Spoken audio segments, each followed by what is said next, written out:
Sa mahabang panahon ng kagipitan, gastusin sa bahay kailangang higpitan. Hakbanging pagtitipid pinag-isipan, nasa liksik, murang panghugas ng pinggan.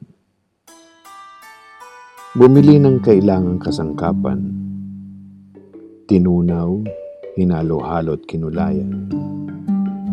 Panggamit sa bahay, panlinis hugasan, binahagi rin sa mga kaibigan. Isang katoto't tapat na kaibigan, may paner nagdungsad ng isang samahan. Kawa Pilipinas, taglay nitong ngalan, libreng pagkain, handog sa sambayanan. Libong gutom na tiyan ang natugunan, mga pagkaing sadyang pinaghandaan.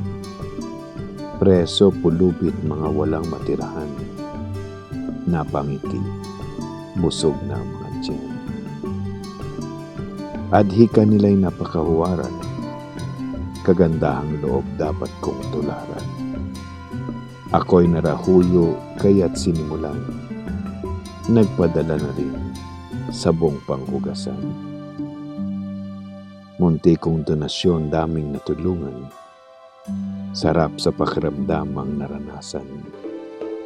Tangi kong hiling, sana ako'y tularan, samahang tumutulong, ating tulungan.